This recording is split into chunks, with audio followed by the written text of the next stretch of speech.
Hello and welcome. Welcome to another Lunch with Lisa. I'm Lisa Warner. I am the author of The Simplicity of Self Healing, now in its 10th anniversary edition.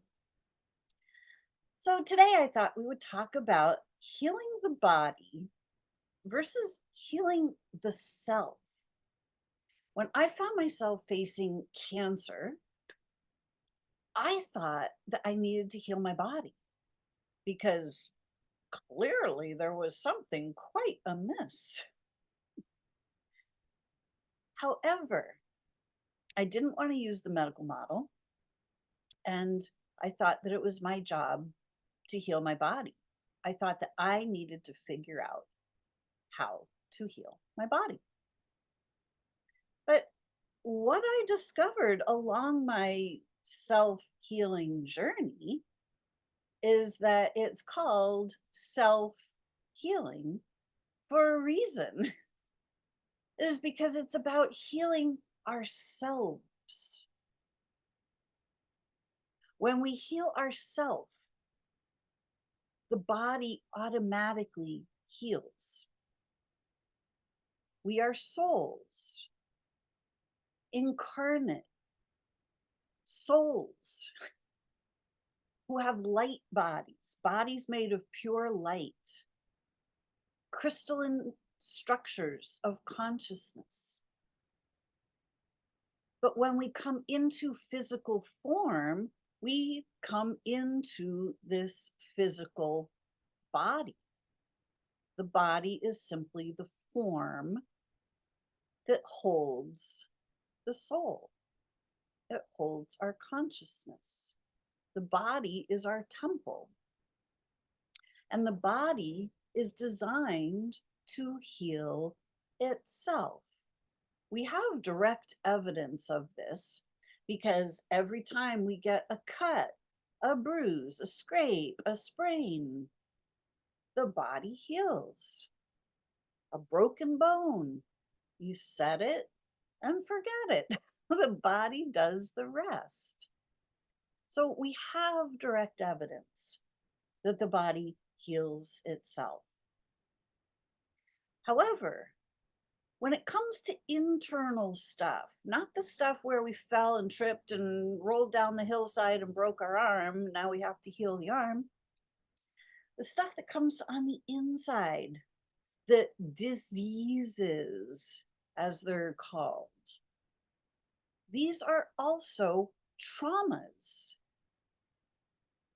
Just like when we fall down and break our arm, there's an impact trauma to the arm, which is clearly why the arm is broken. But it's not as clear what the trauma is when our bodies exhibit signs of dis-ease or sickness. So, however, it is proven beyond the shadow of a doubt that a trauma is at the root of every dis-ease. These are called in in according to biological law, these are called conflict shocks. When something shocking happens and we have an emotional trauma, and it doesn't have to be some gigantic, huge trauma. It can just be little things are insults to our soul. When we're a little kid and we create a beautiful picture for mommy on the wall with crayon and we're doing something beautiful from our hearts, and then all of a sudden we get ripped a new one for writing on the wall. Like, wow, like that's a trauma. When we get that big check mark on our test paper, bad kid, bad, you get marks off, C plus. Like, these are traumas to us. They don't have to be gigantic, huge things. When our mom doesn't understand us, when we're made to do something that we know is not for our higher good, but because we're a kid, we don't have another choice. Do this or else, right? All of these things They start to build up. And if we don't know how to clear our traumas, we start to get fragmented inside. We've all heard the term the inner child. Well, that's because the inner child is different from the adult that we currently are. These are fragments. These traumas serve to separate the soul from the body. We are meant to be souls in physical bodies. But nobody sees the soul. We're not recognized as souls. We're not recognized as divine beings.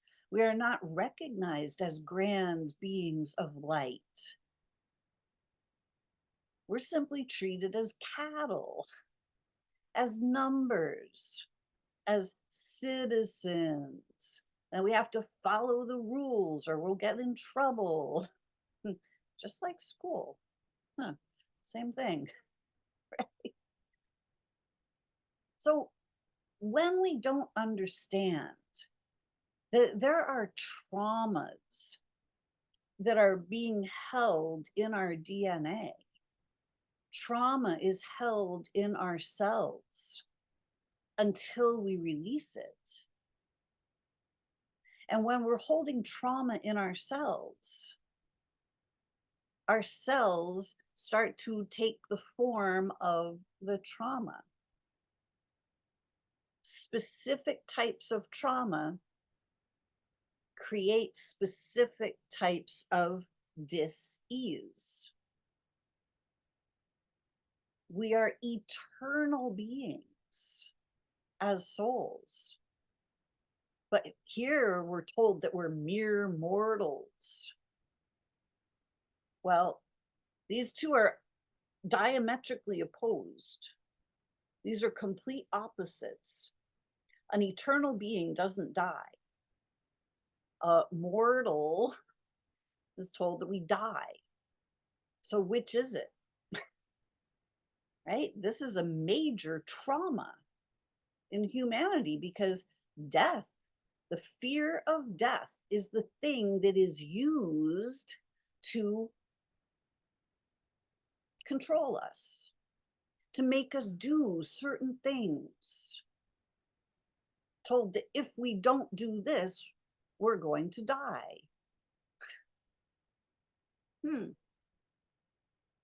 We have to make up our minds who we are. So when we're afraid of death, the lungs are the part of the body that responds to a death fright.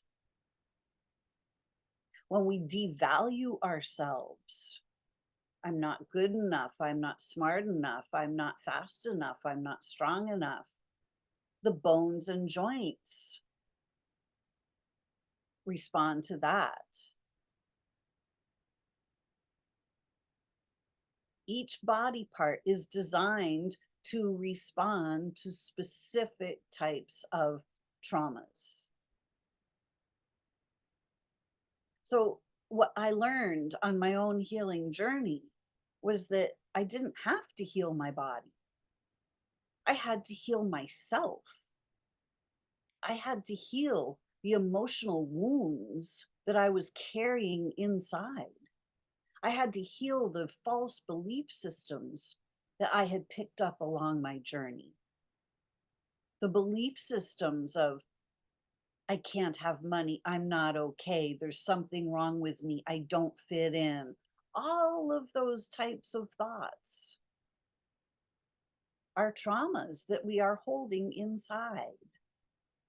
They don't belong to us. As a grand being of light, we would never think that.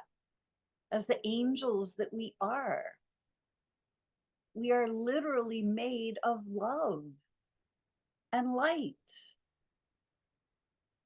Christ consciousness, pure consciousness, pure crystalline, right? That's the word. The Christ is divinity in human form. Pure, unadulterated consciousness. That is who and what we are. But when we come here, our consciousness becomes very, very adulterated. It becomes distorted. We get taught so much misinformation, so much un, in, non-pertinent information, information that is made to trick us into believing that we have to follow all of the rules. So, as humans, our consciousness has fallen from the Christed state of the grand beings of light we are into these mere mortals. Healing happens when we move from the mere mortal back into our natural state of being. And that does not have anything to do with death.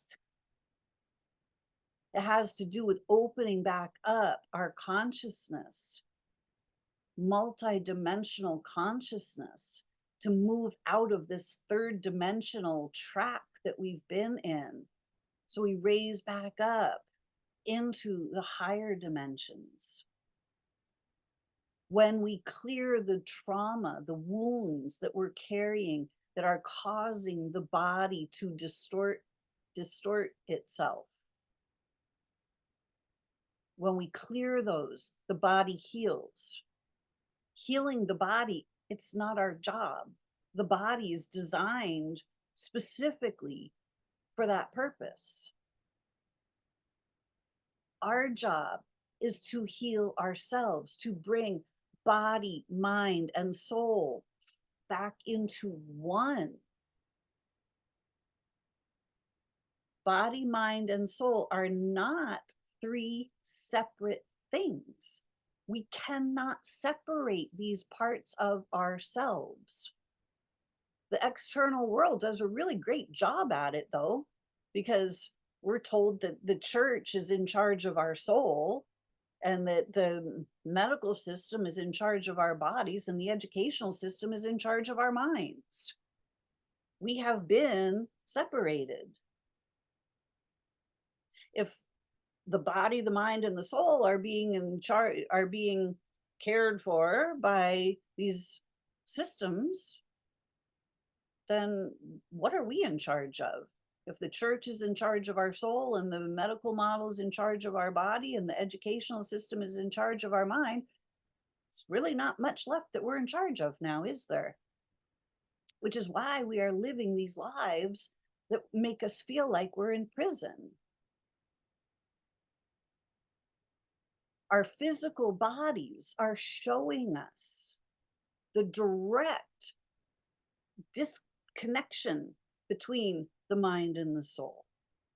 It is showing us where we are housing trauma, where the soul is not in the body.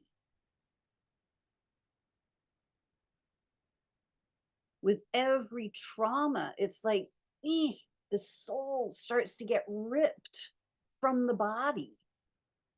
And when the soul starts to separate from the body, darkness goes right in and fills that gap. Shame, blame, fear, doubt, guilt, worry.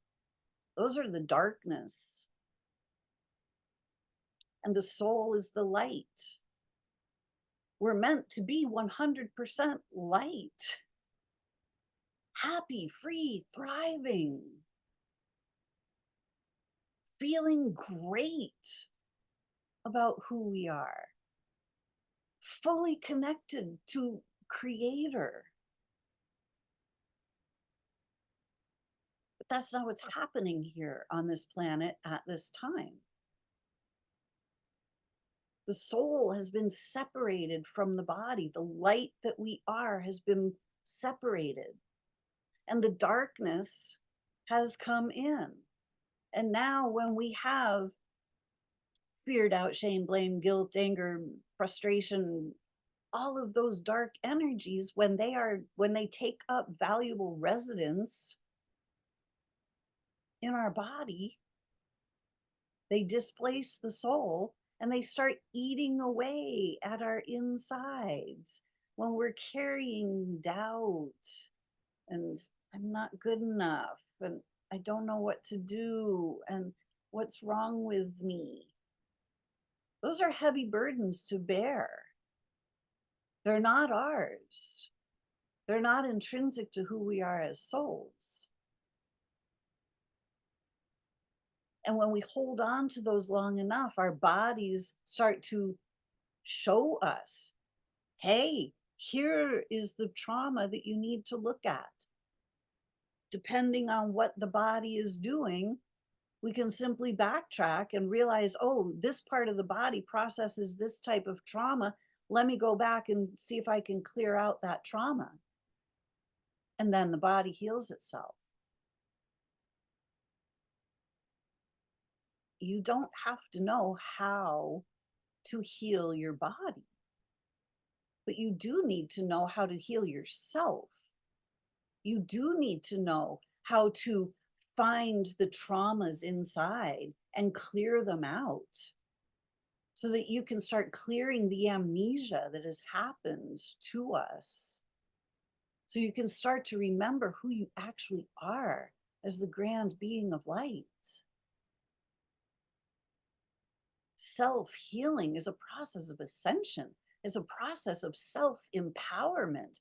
It's a process of bringing ourselves back into the Christed state.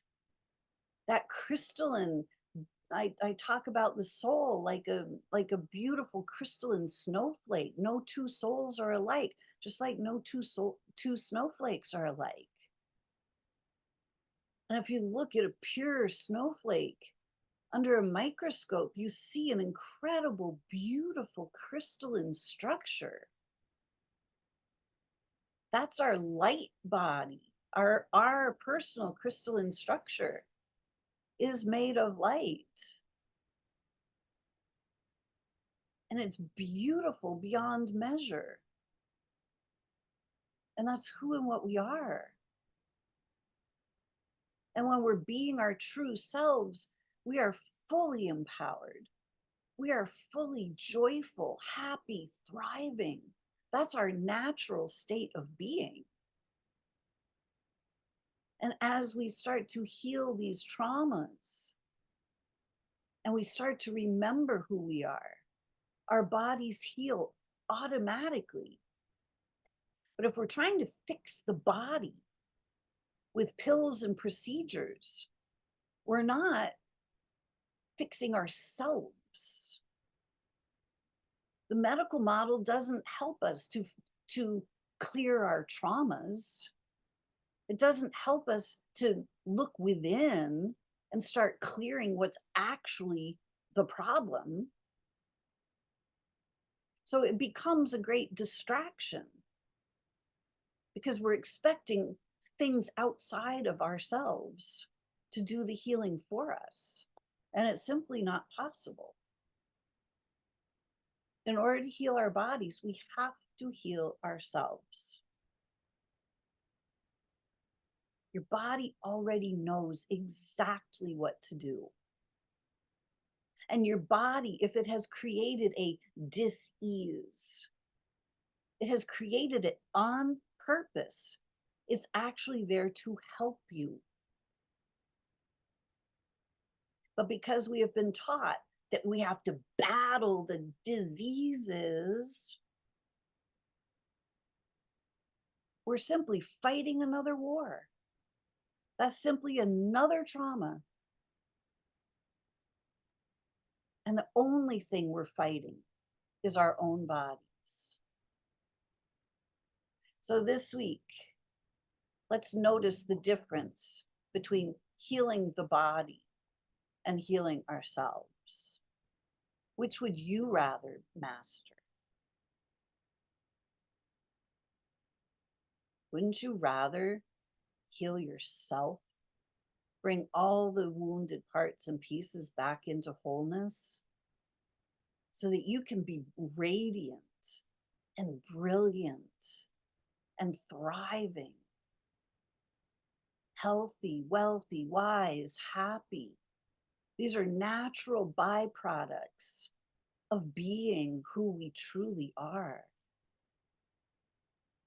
This is where all of the power lies. It's in yourself. Your body knows exactly what to do. Are you willing to allow it to do what it does best to help you thrive? I hope this has been helpful.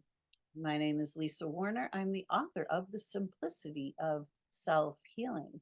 If you haven't read it, go check it out. It's on Amazon.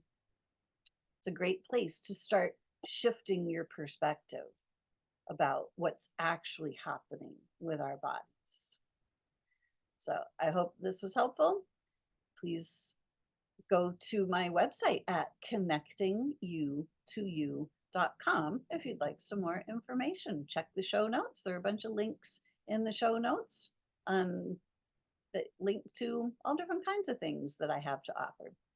Okay, hope this was helpful. Until next week, create for yourselves a great week because you can.